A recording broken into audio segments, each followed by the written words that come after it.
Admiral Zektar's secondary hearts beat in perfect rhythm as he surveyed the tactical display aboard the flagship Sovereign's Wrath.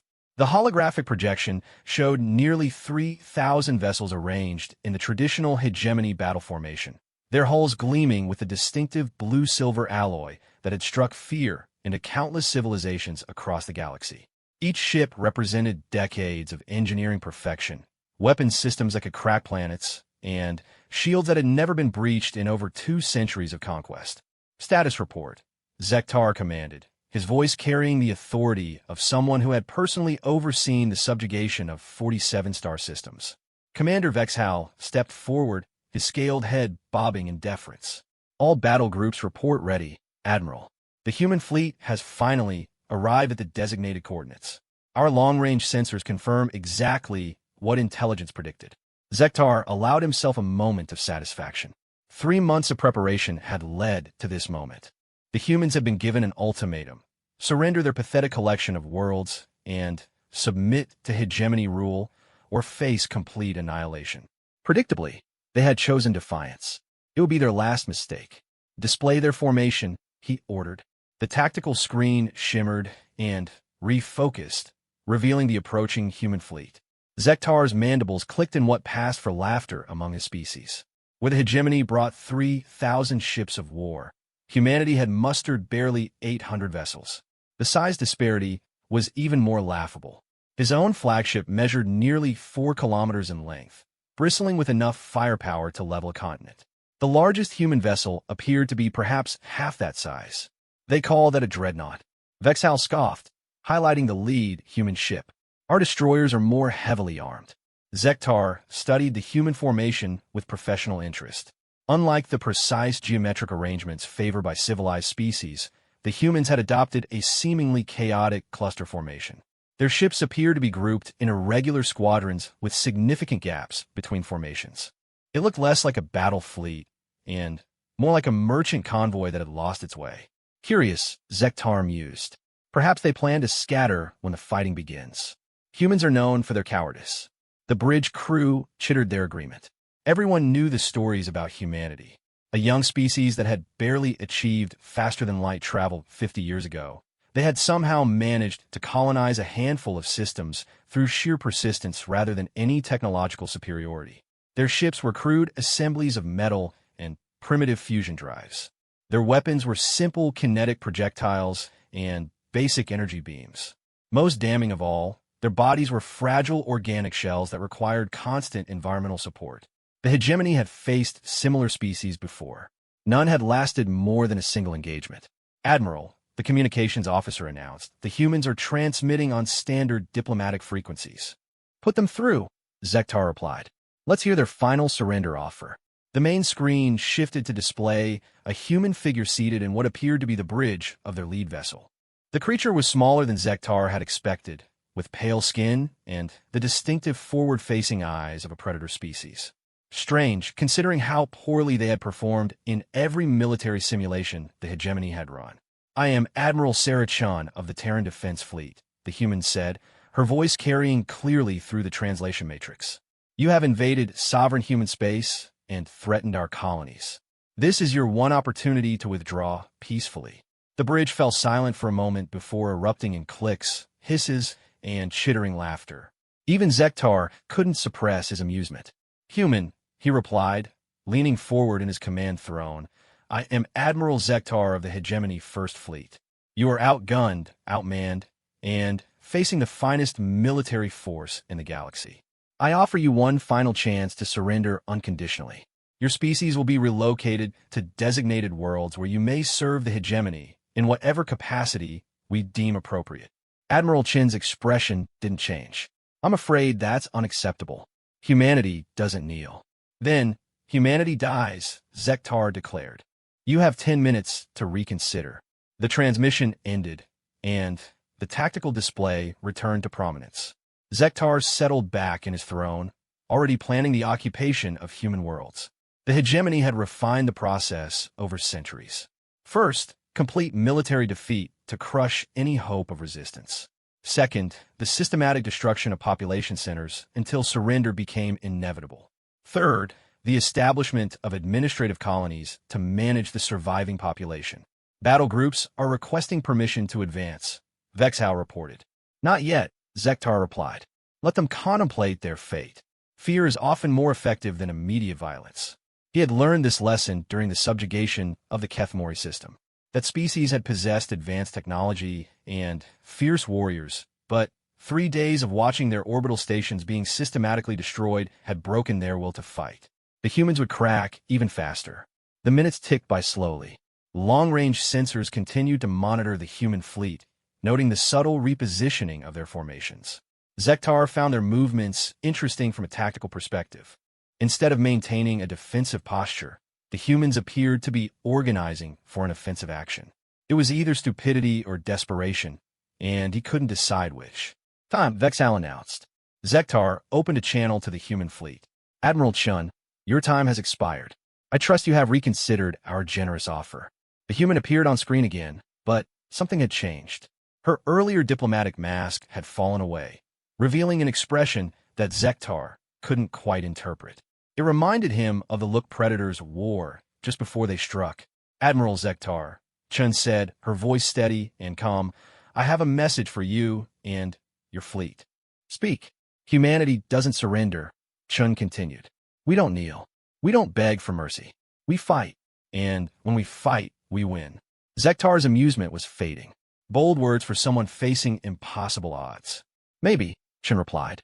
But you made one critical mistake in all your calculations and intelligence reports. And what might that be? Admiral Chun smiled. And for the first time since the engagement began, Zektar felt a flicker of unease. There was something in that expression that didn't match everything he knew about human psychology. You assumed we were going to fight fair, she said. The transmission ended abruptly. On the tactical display, the human fleet suddenly burst into motion. Instead of advancing in orderly battle lines, their ships scattered in seemingly random directions. Some accelerated toward the hegemony fleet at maximum burn, while others appeared to be fleeing in the opposite direction. Typical human cowardice, Vexhal sneered. Half their fleet is already running. But Zektar was studying the movement patterns more carefully. Something about the apparent chaos bothered him. He had commanded fleets for over 30 years, and he recognized purposeful movement when he saw it. The humans weren't panicking. They were executing a plan. All battle groups advance to engagement range, he ordered. Target the fleeing vessels first. We'll demonstrate the price of cowardice. The hegemony fleet moved forward like a vast metallic tide. 3,000 ships accelerating in perfect formation, their weapons systems charging for the opening salvo. The lead elements would be in range of the retreating human vessels within minutes. Admiral, the sensor operator called out, I'm detecting unusual energy signature from the human vessels.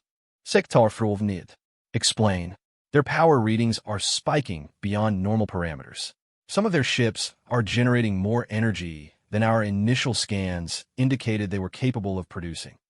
Before Zektar could respond, the tactical display erupted in warnings. The seemingly fleeing human ships had suddenly reversed course, accelerating back toward the hegemony fleet at speeds that should have been impossible for their crude engines. More disturbing, the energy signatures that the sensors had detected were continuing to climb.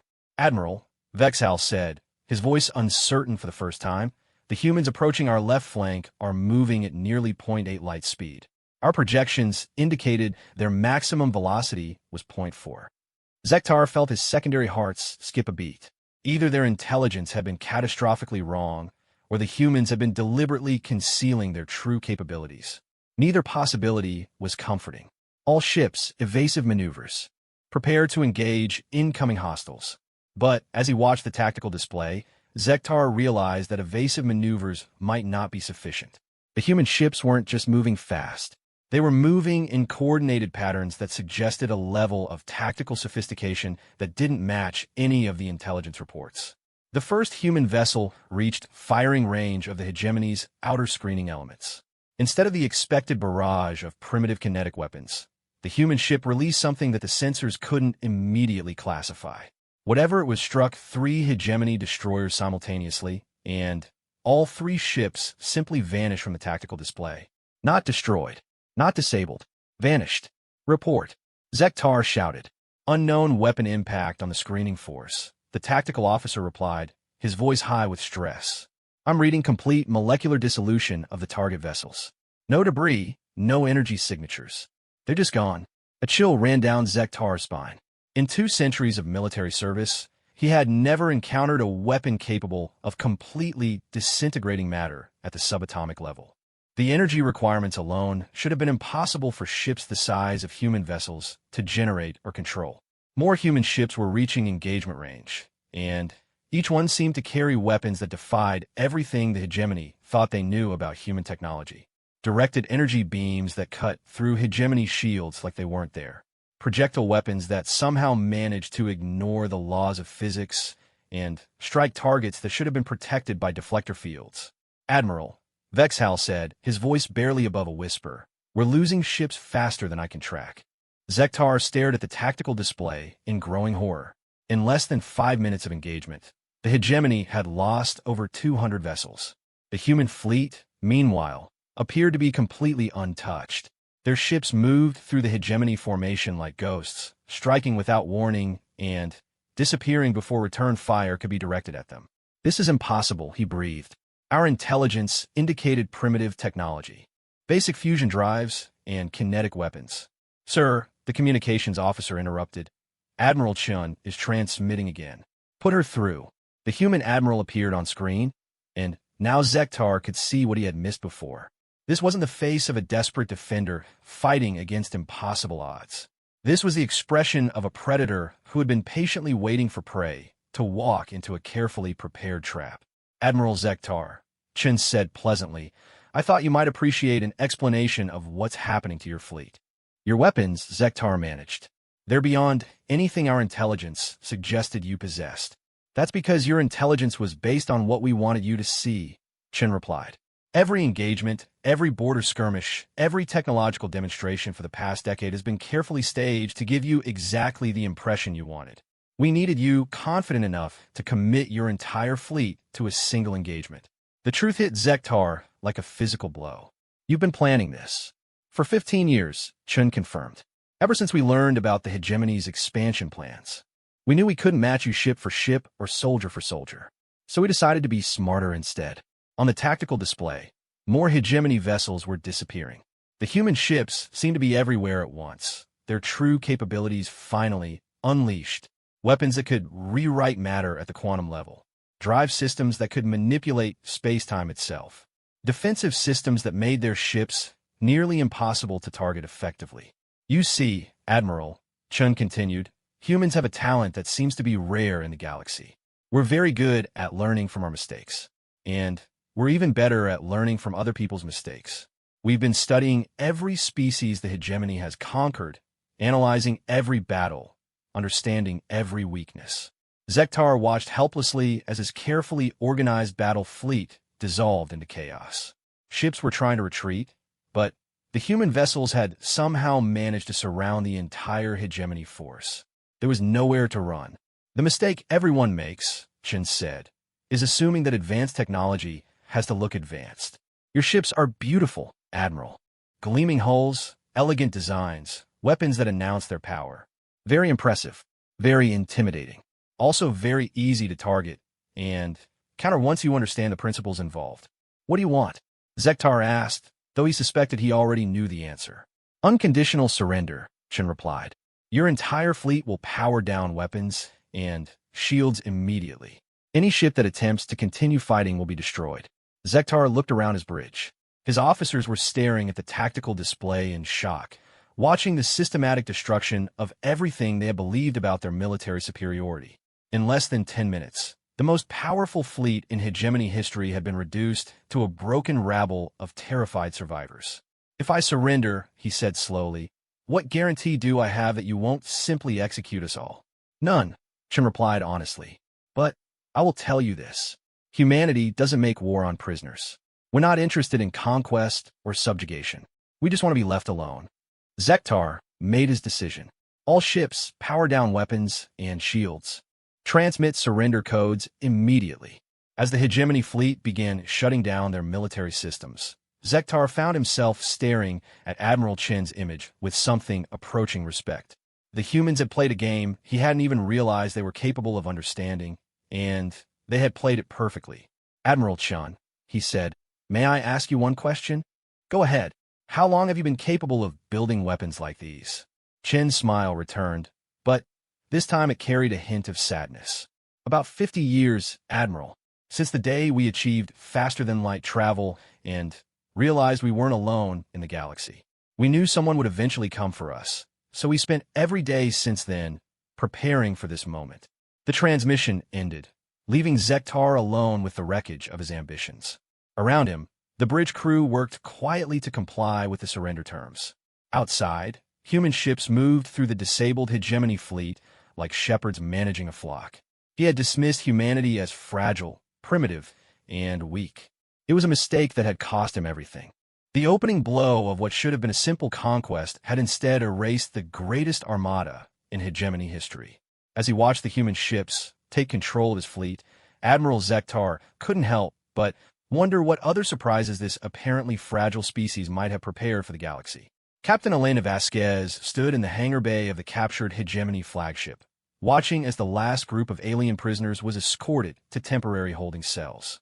The massive space, originally designed to house squadrons of hegemony fighters, now served as a processing center for over 3,000 defeated enemy combatants. What struck her most wasn't their size or their exotic appearances, but the look of absolute bewilderment in their eyes. "Ma'am," Sergeant Martinez approached with a tablet in hand, "we've finished cataloging the senior officers. Admiral Zektar is requesting an audience." Elena nodded, her attention still focused on the prisoners. In all the simulations and war games, they had never quite prepared for this moment. The aftermath of victory. The reality of holding an entire enemy fleet captive. The weight of deciding what came next. "Set up a meeting in Conference Room Alpha in 20 minutes, she instructed. "And Martinez? Make sure we have a full translation matrix running. I want to understand everything he says, including the subtext."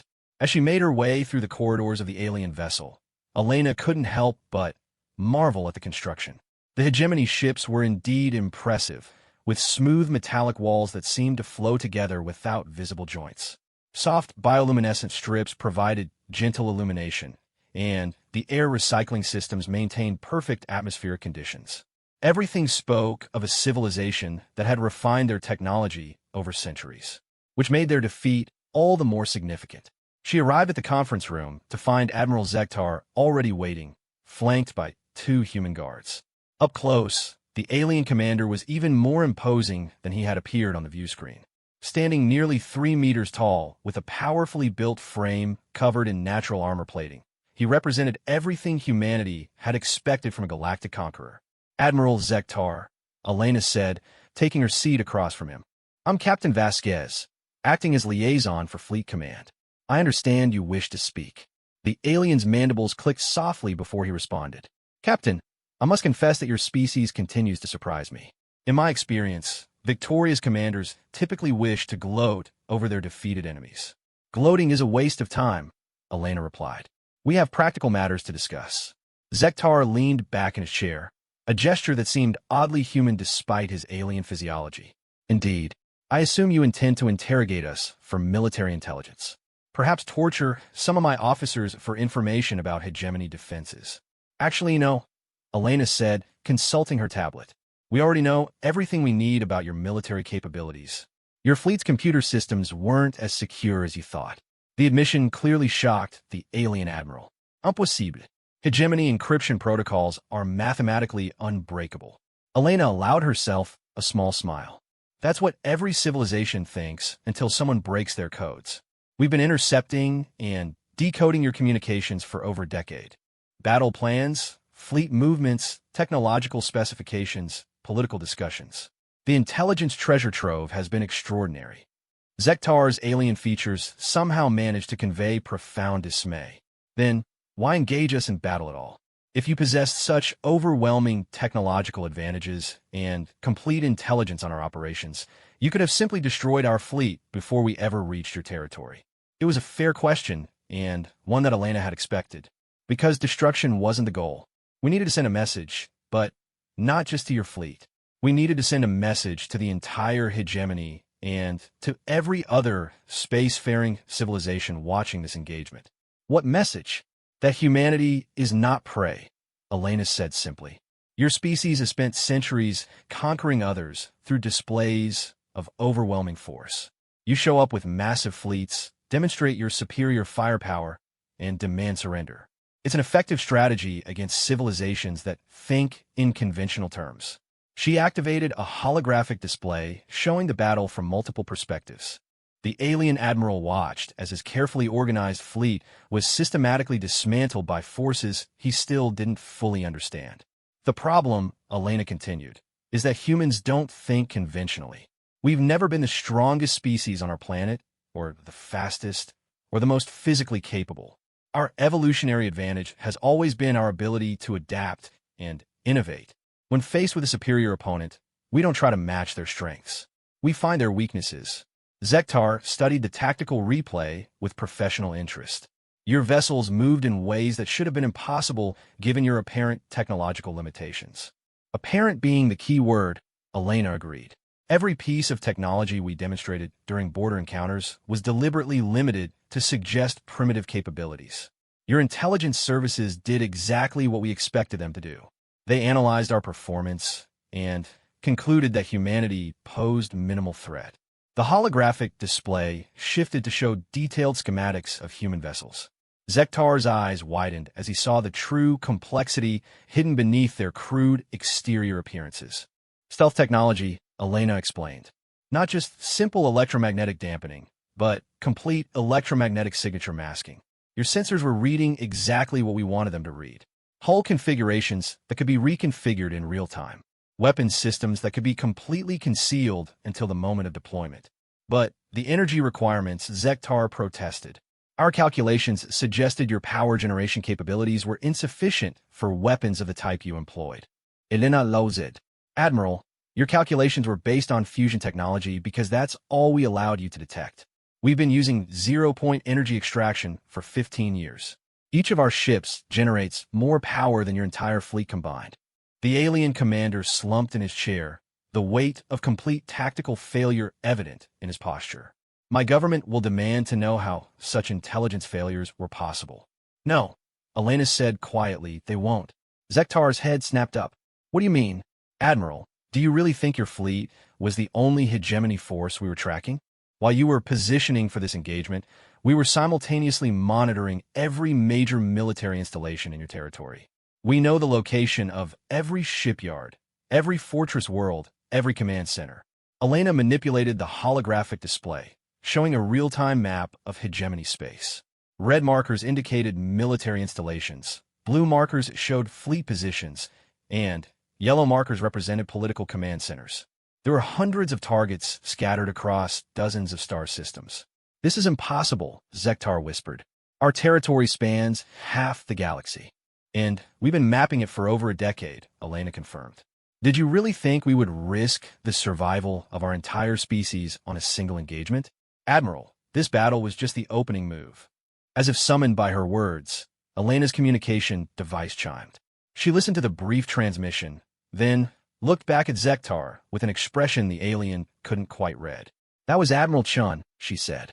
I thought you might be interested to know that Hegemony Home Fleet is no longer responding to communications. Neither is the Hegemony High Council. The color drained from Zektar's face, or rather, the bioluminescent patches on his skin dimmed significantly. You attacked our homeworld during this engagement? We attacked everything during this engagement, Elena corrected. 27 simultaneous operations across hegemony space. Every major military installation, every command center, every strategic resource. Your civilization's capacity to wage war has been eliminated. Elena brought up another display showing reports from across the galaxy. Fleet after fleet marked as neutralized. Command structures dismantled. Military production facilities secured or destroyed. Ow! Zektar asked, though his voice suggested he dreaded the answer. The same way we defeated your fleet here, Elena explained. Careful planning, superior technology, and the advantage of striking an enemy who had completely underestimated our capabilities. While you were gathering ships for this grand demonstration of power, we were positioning assets throughout your territory. She paused, considering her next words carefully. Admiral, your species made the same mistake that dozens of others have made throughout galactic history. You assumed that military superiority was simply a matter of building bigger ships and more powerful weapons. But humans learned long ago that wars are won with information, preparation, and the willingness to do whatever is necessary to protect what matters most. Zektar stared at the tactical displays in growing horror. You've destroyed the hegemony. No, Elena said firmly. We've destroyed your military. Your people are alive, your worlds are intact, your civilian populations are unharmed. But your capacity to threaten other species has been permanently eliminated. The alien admiral looked up sharply. What do you intend to do with us? Elena had been dreading this question, knowing that her answer would define how the galaxy viewed humanity from this point forward. That depends largely on your people's willingness to accept a new reality. Explain. The age of conquest is over, Admiral. Not just for the hegemony, but for every species that thinks military force gives them the right to subjugate others. Humanity is prepared to enforce this principle galaxy-wide if necessary. Elena brought up a new display showing human fleet positions throughout known space. Zektar realized with growing shock that Earth's forces weren't just present in hegemony territory. They were everywhere. For the past 15 years, Elena continued, we've been building what we call the protection fleet. Ships designed for rapid deployment to any system facing external military threat. The galaxy has been operating under the assumption that might makes right for far too long. We're offering a different model. And if species refuse to accept this model, Elena's expression hardened. Then, they'll discover that humanity can be far more dangerous as an enemy than the hegemony ever was. The difference is that we're not interested in conquering anyone. We just want peace. Zektar absorbed this information in silence, the full scope of humanity's plans finally becoming clear. You intend to become the galaxy's policeman. We intend to become the galaxy's protector, Elena corrected. There's a significant difference. Police exist to enforce the will of a government. Protectors exist to ensure that everyone has the right to exist without fear. The alien admiral considered this distinction carefully. And the hegemony? What becomes of my people? Elena consulted her tablet again. Your homeworld government has already agreed to our terms. Complete military disarmament, the release of all subjugated species, reparations for damages caused during your expansion, and participation in a new galactic council dedicated to peaceful cooperation. They agreed to this. When the alternative was the complete destruction of your civilization, yes. Your leaders proved to be more pragmatic than we expected. Zektar's shoulders sagged with the weight of total defeat. And personally, what happens to me and my crews? You'll be returned to hegemony space once we've completed the transition process, Elena said. Your military careers are obviously over, but we have no interest in executing prisoners or maintaining permanent detention facilities. Our goal is to neutralize threats, not seek revenge. The alien admiral stared at the table for several long moments before speaking again. Captain, may I ask you something? Of course. In your analysis of hegemony operations, did you ever determine why we expanded so aggressively? What drove us to conquer other species? Elena had indeed studied this question extensively. Fear, she said simply. Your people achieved faster-than-light travel and discovered that the galaxy was full of potentially hostile civilizations. Rather than risk being conquered yourselves, you decided to conquer everyone else first. Zektar's mandibles clicked in what Elena recognized as bitter laughter. And now we discover that the most dangerous species in the galaxy was the one we dismissed as harmless primitives. We're only dangerous to those who threaten others, Elena pointed out. Species that choose cooperation over conquest have nothing to fear from humanity. And how can we be certain of that? How do we know that humans won't eventually become the very thing they've destroyed? It was a question that Elena herself had wrestled with during the planning stages of this operation. Because our entire civilization was built on the principle that individuals have the right to determine their own destiny. We've never been interested in ruling others, Admiral. We just want to be left alone to live our lives in peace. Zektar studied the human officer carefully. You realize that many species will never accept this new order. There will be others who attempt to fill the vacuum left by the hegemony's fall. We're counting on it, Elena replied. It will give us the opportunity to demonstrate that the protection fleet isn't just rhetoric. Any species that attempts to restart the cycle of conquest will discover exactly what happened to your armada. The alien admiral nodded slowly, finally, understanding the full scope of what had occurred. You've changed everything. Yes, Elena agreed. The question now is whether the galaxy will adapt to the new reality or whether we'll have to keep demonstrating it until everyone understands. As their conversation ended and Zektar was escorted back to his quarters, Elena remained in the conference room, studying the star charts and fleet positions. The victory was complete, but she knew that this was only the beginning. Word of the hegemony's defeat would spread throughout the galaxy within weeks. Some species would be grateful, others would be terrified, and a few would be foolish enough to test humanity's resolve. But for the first time in galactic history, the strong would no longer prey on the weak simply because they could. Elena smiled, thinking about the message this would send to every civilization watching from the sidelines. Humanity had spoken, and the galaxy would never be the same. 3 months after the destruction of the hegemony's first fleet, Ambassador Marcus Webb sat in the newly constructed conference chamber aboard Unity Station, humanity's first permanent diplomatic facility in neutral space. The massive structure orbited between 3 major star systems, serving as a meeting place for representatives from across the galaxy who sought to understand the new reality that humanity had created. Today's gathering was particularly significant. For the first time since the hegemony's fall, representatives from all major galactic civilizations had agreed to attend what humans were calling the First Galactic Peace Summit.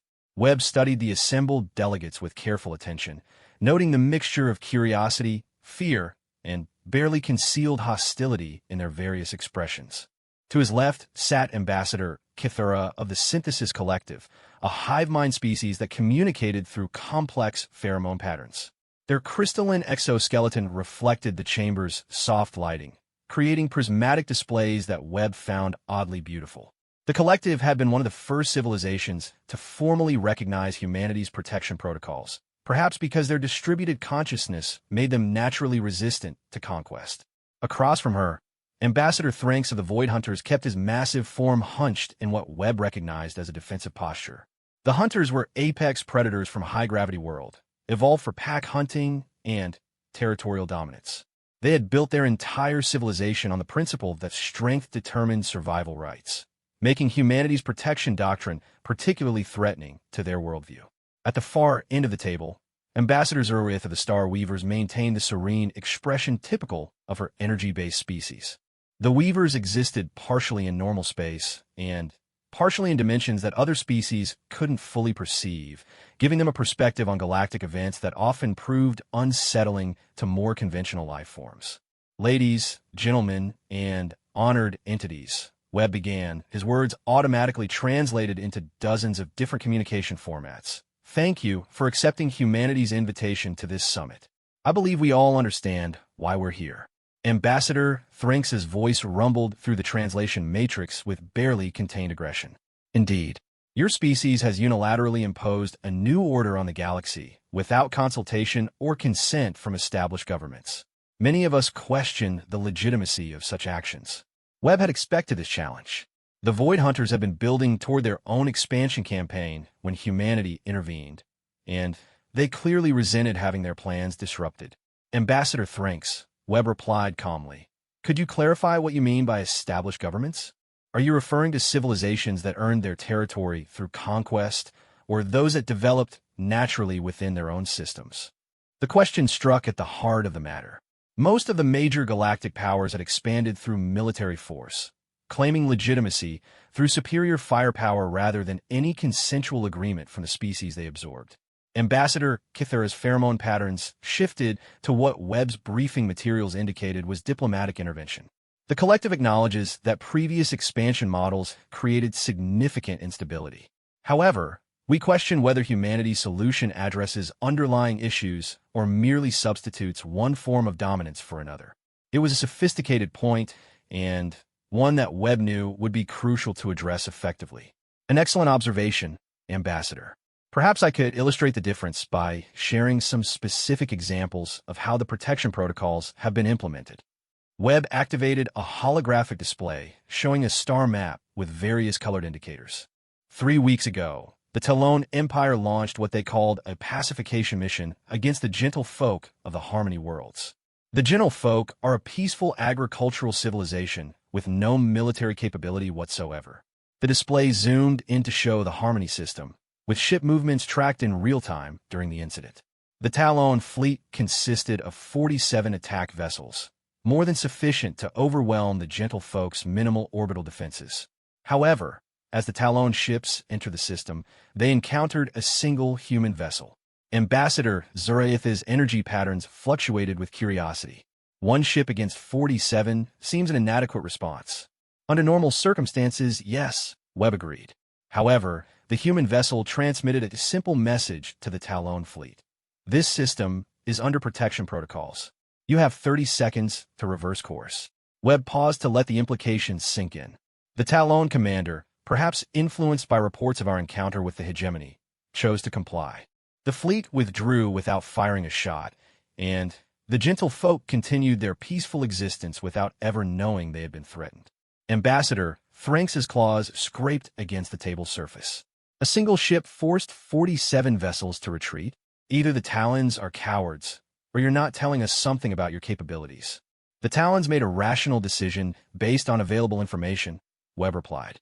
They understood that attacking the human vessel would trigger a response similar to what happened to the hegemony. The question they had to ask themselves was whether conquering the Harmony Worlds was worth facing complete military annihilation. The chamber fell silent as the delegates considered this scenario.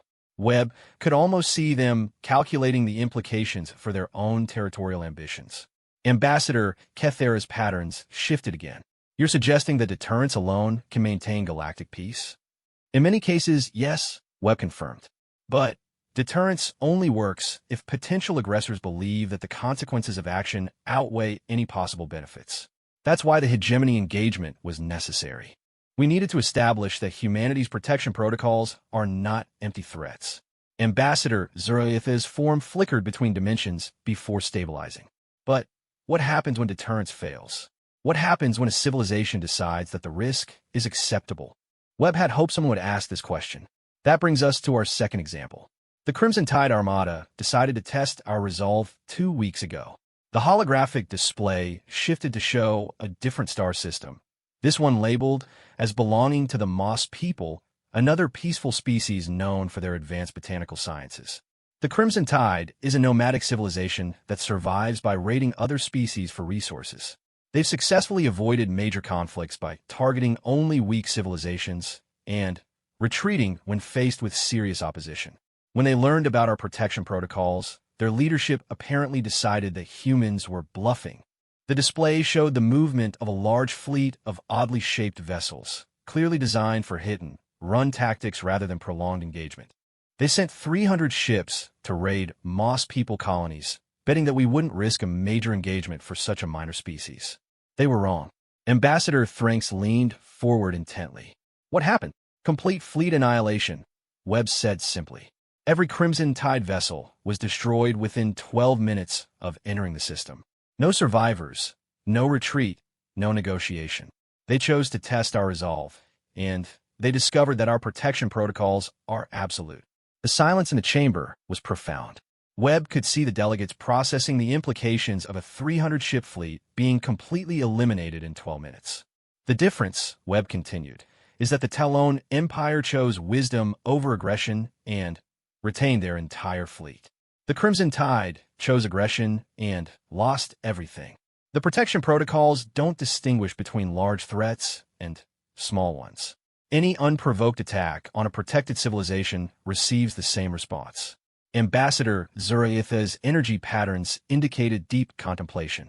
How do you determine which civilizations deserve protection? Any species that isn't actively engaged in conquering others receives automatic protection, Webb explained. This includes civilizations that have never developed military technology, species that have abandoned aggressive expansion, and governments that have agreed to participate in peaceful cooperation frameworks. Ambassador Kethera's pheromone patterns suggested calculated interest, and civilizations like ours that have territorial claims established through historical conquest. Existing territorial boundaries are generally accepted as legitimate, Webb replied. provided that no further expansion through military force takes place. Species that agree to the protection protocols can maintain their current holdings and continue normal development within their established borders. Ambassador Thranx's massive form shifted uncomfortably. And if we refuse to accept these protocols? Webb met the Void Hunter's gaze steadily. Then you become a potential threat to protected civilizations, and the protection protocols apply to you as well. You're threatening us. I'm explaining reality, Webb corrected. Humanity didn't create these protocols to control other species. We created them to ensure that peaceful civilizations can exist without fear of conquest. If your government chooses to continue aggressive expansion, then you've classified yourself as a threat. The ambassador's claws extended slightly. The Void Hunters bow to no one. No one is asking you to bow, Webb replied calmly. We're asking you to coexist peacefully with your neighbors. If that's impossible for your species, then you'll have to accept the consequences of that choice. Ambassador Zuriath flickered between dimensions again. You speak of consequences, but what gives humanity the right to enforce such consequences? Why should your species determine the fate of galactic civilization? It was the fundamental question that Webb had been preparing to address since accepting this assignment. Because we're the only species with both the capability and the willingness to stop the cycle of conquest that has dominated galactic history. He activated a new holographic display showing historical data from across known space. For the past 1,000 years, galactic civilization has followed the same pattern. Strong species conquer weak ones, grow stronger, and conquer more species. The pattern continues until resources become scarce or internal conflicts weaken the dominant power, allowing new conquerors to take their place. The display showed the rise and fall of dozens of galactic empires, each one built on military dominance, and each one eventually replaced by another aggressive civilization. The hegemony was just the latest example, Webb continued. Before them, it was the Crystal Dynasty. Before that, the Metal Lords. The names change, but the pattern remains constant. Might makes right, and peace exists only in the brief intervals between wars. Ambassador Kethera's patterns indicated thoughtful analysis. But how do you break such a fundamental pattern? Aggressive expansion has driven galactic development for millennia. By making aggression unprofitable, Webb replied. Every previous galactic power expanded because conquest brought them resources, territory, and strategic advantages. The protection protocols eliminate those advantages by ensuring that any attempt at conquest results in complete destruction. Ambassador Thranx's voice carried a note of grudging respect. You're changing the fundamental equation of galactic politics. Exactly, Webb confirmed. For the first time in galactic history, peaceful species can develop without fear of conquest. Aggressive species face immediate consequences for expansion attempts, and the overall incentive structure favors cooperation over conflict. Ambassador Zuriath's energy patterns suggested deep consideration, but this assumes that humanity will maintain both the capability and the will to enforce these protocols indefinitely. What happens if your species changes its priorities, or if someone develops technology capable of challenging your military supremacy? Webb smiled slightly. Those are fair concerns, and they bring us to the real purpose of this summit. Humanity doesn't want to be the galaxy's permanent guardian. We want to establish a framework that will eventually make such guardianship unnecessary. He activated a final holographic display showing a proposed structure for galactic governance. We're proposing the establishment of a galactic defense alliance, with participation open to any civilization that agrees to the protection protocols. Member species would contribute resources and technology to maintain the protection fleet, share information about potential threats, and participate in collective decision-making about galactic security. The delegates studied the proposal with varying degrees of interest and suspicion. Over time, Webb continued, the alliance would assume responsibility for maintaining galactic peace, with humanity as just one member rather than the sole enforcer. This would address concerns about human dominance while ensuring that the protection protocols remain effective. Ambassador Kethera's patterns indicated cautious optimism. The collective finds this proposal conceptually acceptable, though we would require significant modifications to the decision-making structure. Ambassador Zuriath flickered thoughtfully. the Star Weavers would be willing to contribute our dimensional monitoring capabilities to such an alliance, provided that human military dominance is genuinely reduced over time. Ambassador Thranks remained silent for several long moments before speaking. The Void Hunters will require time to consider these proposals. Our society is built on strength and dominance. Accepting peaceful coexistence would require fundamental changes to our culture. We understand, Webb replied. No one expects immediate transformation. But the protection protocols are already in effect, regardless of whether you choose to participate in the alliance. The question is whether you want to help shape the new galactic order or simply adapt to it. As the session concluded and the delegates prepared to return to their respective governments, Webb reflected on the challenges ahead. Not every species would accept the new reality peacefully. Some would test humanity's resolve, while others would seek ways to circumvent the protection protocols entirely. But for the first time in galactic history, peaceful species had a genuine chance to develop without fear.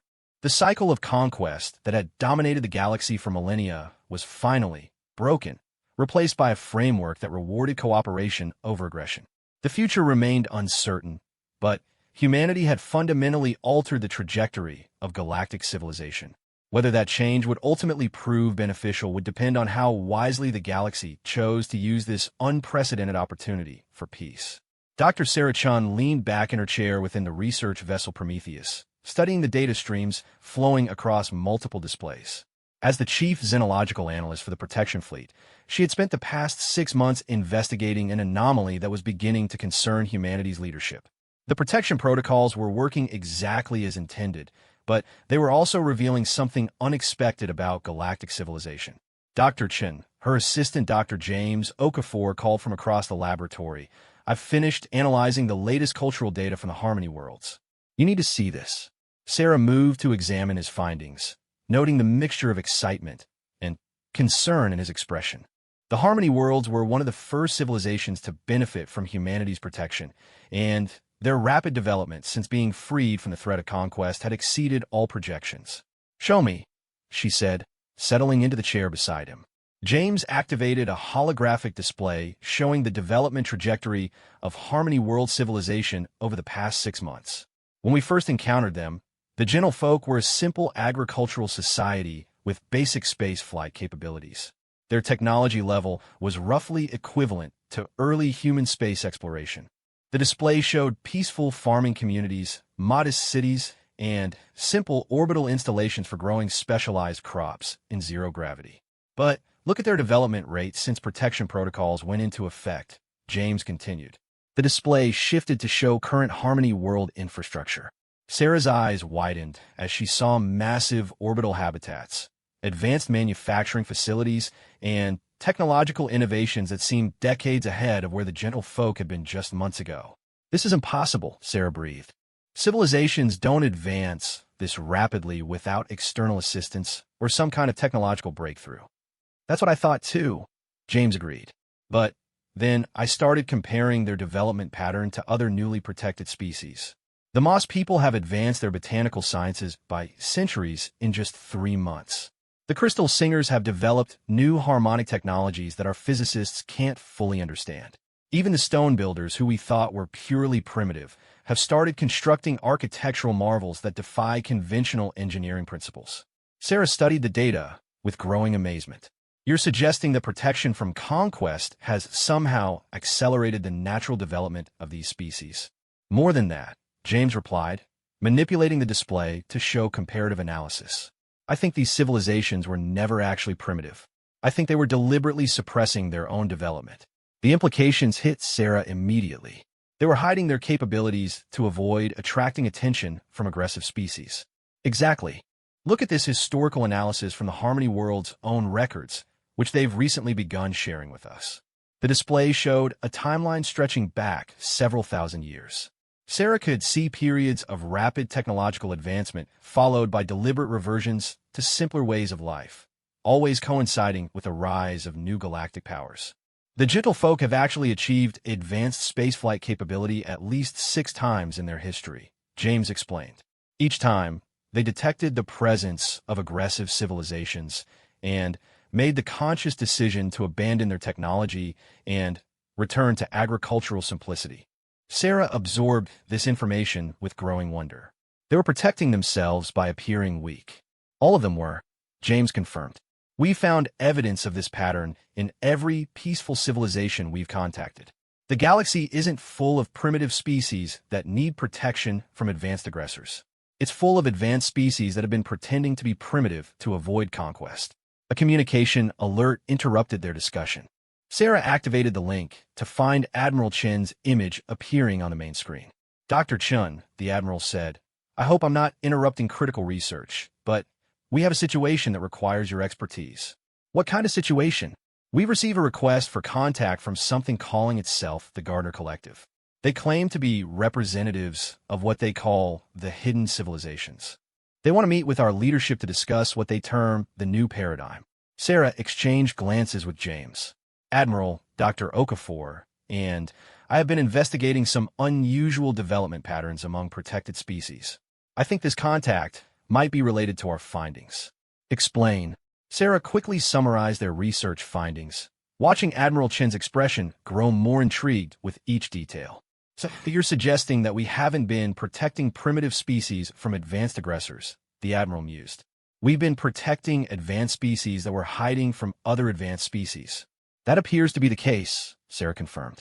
And now that the threat of conquest has been eliminated, they're emerging from concealment and resuming their natural development. Admiral Chun was quiet for several moments before responding. Dr. Chun, I want you and your team to attend this meeting with the Gardner Collective. If your theory is correct, we may have fundamentally misunderstood the nature of galactic civilization. 3 days later, Sarah found herself aboard Unity Station once again, but this time in a conference room that had been specially modified for the meeting. Instead of the standard diplomatic setup, the chamber had been reconfigured to accommodate what the Gardner Collective had described as multi-dimensional communication requirements. When the representatives arrived, Sarah understood why the modifications had been necessary. The Gardners weren't a single species, but rather a collection of entities that existed across multiple states of matter and energy. Some appeared to be crystalline structures that shifted between solid and gaseous forms. Others existed as pure energy patterns that required specialized containment fields to maintain coherence in normal space. Greetings, humanity. The collective consciousness spoke through harmonic frequencies that the translation matrix converted into recognizable speech. We are the Gardner Collective, representatives of what you have termed the hidden civilizations. Admiral Chun stood to address the gathering. We're honored by your contact, Gardners. We understand you wish to discuss recent changes in galactic civilization. Indeed, the establishment of your protection protocols has created what we call a paradigm shift in galactic development. For the first time in several million years, advanced civilizations can exist openly without fear of conquest or absorption by aggressive powers. Sarah leaned forward intently. Several million years? How long have civilizations been hiding their true capabilities? The Gardner response carried undertones that suggested amusement. Human Dr. Chun, galactic civilization is far older and more complex than your species realizes. What you perceive as the rise and fall of successive empires represents only the visible surface of a much deeper reality. The conference room filled with holographic displays showing a historical perspective that dwarfed anything Sarah had previously encountered. Instead of thousands of years of galactic history, she was looking at millions of years of hidden development. The pattern began approximately 8 million years ago with the rise of the first truly aggressive, spacefaring civilization, the Gardners explained. Previous galactic development had been cooperative, with species sharing technology and resources for mutual benefit. But the Devourers, as we came to know them, introduced the concept of conquest for resource acquisition. The display showed the spread of the Devourer Empire across vast regions of space, absorbing or destroying every civilization they encountered. Advanced species faced a choice: resist and be destroyed, or hide and survive. Most chose survival, developing technologies that could conceal their true capabilities while maintaining minimal infrastructure necessary for long-term civilization continuity. Admiral Chun studied the historical data with fascination. You're describing a galaxy-wide conspiracy of concealment spanning millions of years. Not conspiracy, the Gardners corrected. Necessity. Each aggressive empire that rose believed they were conquering primitive civilizations, never realizing they were merely scratching the surface of galactic development. The hidden civilizations watched, learned, and waited for conditions that would allow open existence. Sarah was beginning to understand the full scope of what humanity had stumbled into. The protection protocols didn't just prevent future conquests. They revealed the existence of a shadow galaxy that's been developing in secret for millions of years. Precisely. Your species has inadvertently triggered the emergence of approximately 4,000 hidden civilizations, many of which possess technologies that exceed even your impressive capabilities. The implications were staggering. Sarah looked around the conference room, realizing that humanity's assumptions about their technological superiority might be as flawed as the hegemony's assumptions about human primitiveness. Are you saying that we're not the most advanced civilization in the galaxy? Admiral Chen asked. You are the most recently advanced civilization to achieve galactic dominance, the Gardeners replied. But advancement takes many forms, and concealment technologies have produced development paths that visible civilizations never explored. The holographic display shifted to show examples of hidden civilization technologies. Sarah saw energy manipulation on scales that dwarfed human capabilities, matter transformation that made their molecular disintegrators look primitive, and space-time manipulation that suggested mastery of fundamental forces that humanity was only beginning to understand. However, the Gardeners continued, technological advancement is only one measure of civilization success. Your species has achieved something that millions of years of hidden development could not.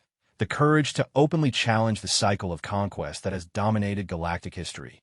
Admiral Chen looked thoughtful. You could have ended the pattern of aggressive empire building at any time, but chose not to. Could we have? Yes. But at what cost? Open resistance would have revealed our existence, triggering galaxy-wide warfare that would have destroyed countless civilizations. Hidden development allowed preservation of knowledge and culture across millions of years, but it also created stagnation. We became very good at hiding, but we lost the ability to openly grow and explore. Sarah was beginning to see the bigger picture. Humanity succeeded because we didn't know enough to hide. We faced a threat directly because we didn't realize there were alternatives. Indeed, your species' relative youth and technological limitations actually became advantages. You couldn't hide, so you had to fight. You couldn't match your enemy's strengths, so you had to exceed them. You couldn't retreat from the galaxy, so you had to change it. The Gardener collective paused, their energy patterns shifting to what Sarah interpreted as respectful acknowledgement. The hidden civilizations offer you a choice, humanity. We can emerge from concealment and openly share our accumulated knowledge and technology. Working together, we could create a galactic civilization more advanced than anything in recorded history. Or we can remain hidden, allowing your species to continue developing the galaxy according to your vision. Admiral Chun exchanged glances with Sarah before responding. What would you prefer? We have been hiding for so long that we're no longer certain we remember how to exist openly. Your protection protocols have given us the opportunity to try, but the choice of whether to take that opportunity remains ours to make. Sarah found herself speaking before she had fully considered her words. What if there was a third option? What if hidden and visible civilizations work together, but gradually? A controlled emergence that wouldn't destabilize existing galactic structures. The Gardener patterns shifted in what she was learning to recognize as consideration. Explain. Some civilizations could begin emerging immediately, sharing specific technologies or knowledge that would benefit everyone. Others could remain hidden until galactic society has adapted to their existence. Instead of a sudden revelation that might cause chaos, we could manage a transition that preserves the stability that the protection protocols have created. Admiral Chen nodded thoughtfully. A gradual integration process that allows both hidden and visible civilizations to adapt to the new reality. The collective finds this proposal intriguing, the Gardeners replied. Such an approach would allow us to test the viability of open existence without risking everything at once. As the meeting concluded, Sarah reflected on the magnitude of what they had learned. Humanity's victory over the hegemony wasn't just the defeat of a single aggressive empire. It was the key that had unlocked millions of years of hidden galactic development. revealing a civilization structure so complex that they were only beginning to understand its implications. The protection protocols had succeeded beyond their wildest dreams, but they had also created responsibilities that humanity hadn't anticipated. They weren't just protecting primitive species from advanced aggressors. They were managing the emergence of the most advanced civilization in galactic history from millions of years of enforced concealment. The galaxy was about to become a very different place, and humanity would need all their adaptive capabilities to navigate the transformation ahead. 5 years had passed since the battle that changed galactic history, and Admiral Sarah Chun stood on the observation deck of the New Horizon, humanity's newest and most advanced vessel. Through the transparent aluminum windows, she watched the extraordinary sight of the first Galactic Cooperative Assembly, a massive space station constructed jointly by over 200 civilizations, both formerly hidden and previously visible. The station was a marvel of cooperative engineering, incorporating technologies and design principles from species that had developed in isolation for millions of years. Crystalline spires from the Harmony Builders twisted alongside biomechanical constructs from the Living Ships Collective. Energy conduits designed by the Power Weavers flowed seamlessly into quantum processing cores created by the Probability Engineers. It was beautiful, functional, and completely impossible according to the galactic engineering principles that had existed just 5 years ago. Remarkable, isn't it? Dr. Elena Vasquez joined her at the observation window. Now serving as humanity's chief liaison to the hidden civilizations, Elena had overseen the gradual emergence process that had transformed galactic society. I keep waiting to wake up and discover this was all an elaborate simulation, Sarah admitted. When we started the protection protocols, our goal was simply to prevent humanity from being conquered. I never imagined we'd end up midwifing the birth of a cooperative galactic civilization. Elena smiled. The universe has a sense of irony. We set out to protect ourselves and ended up protecting everyone else. We tried to maintain peace and ended up triggering the greatest advancement in galactic history. Through the station's observation ports, Sarah could see representatives from hundreds of species moving through corridors designed to accommodate every conceivable form of life. Aquatic beings flowed through water-filled tubes, while crystalline entities communicated through harmonic frequencies that created visible light patterns. Energy-based life forms existed in specially designed containment fields while maintaining social interactions with matter-based species. Status report on the integration process? Sarah asked. Elena consulted her tablet, though at this point the information was mostly ceremonial. After 5 years of managing the emergence, she knew the statistics by heart.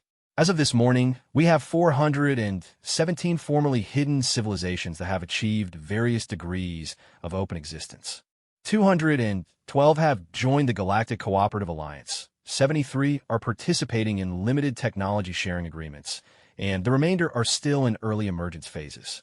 Sarah nodded. The gradual integration process had proved essential. Early attempts at rapid emergence had caused significant cultural and technological disruption for both hidden and visible civilizations. The controlled approach had allowed everyone to adapt to the new reality without losing their essential characteristics. Any problems with the aggressive species? The Void Hunters have actually exceeded expectations, Elena replied.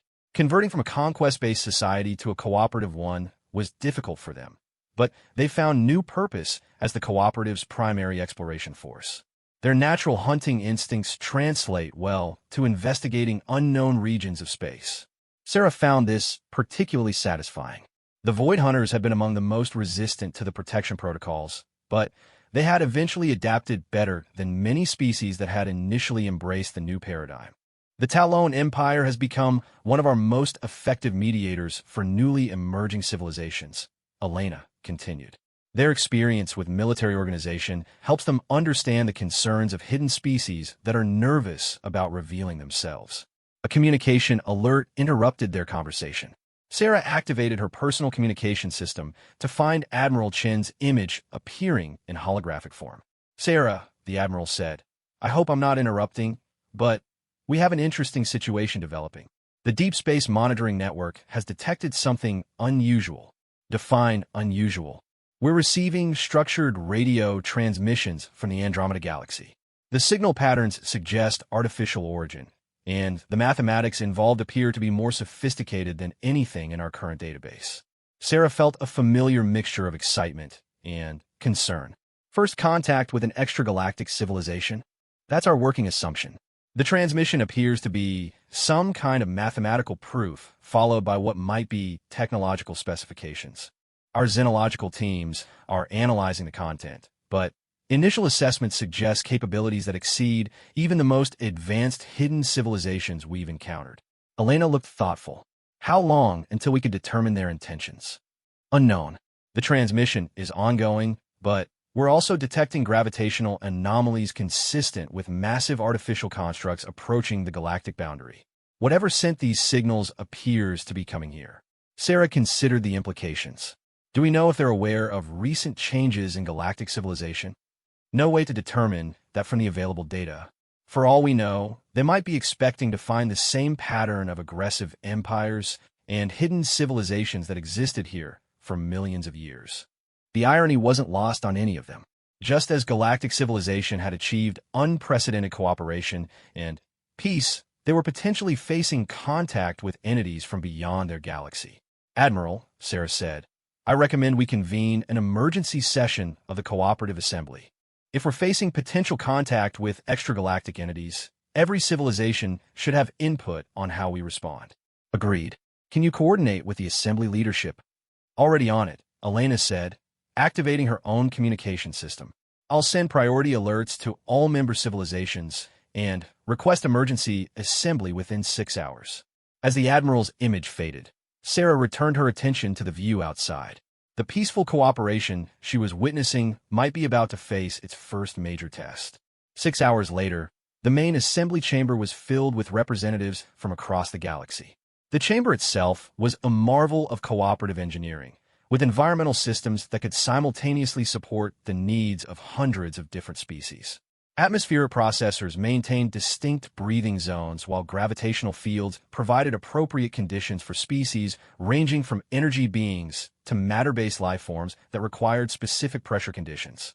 Sarah addressed the assembly from the central platform. Her words automatically translated into every known form of communication.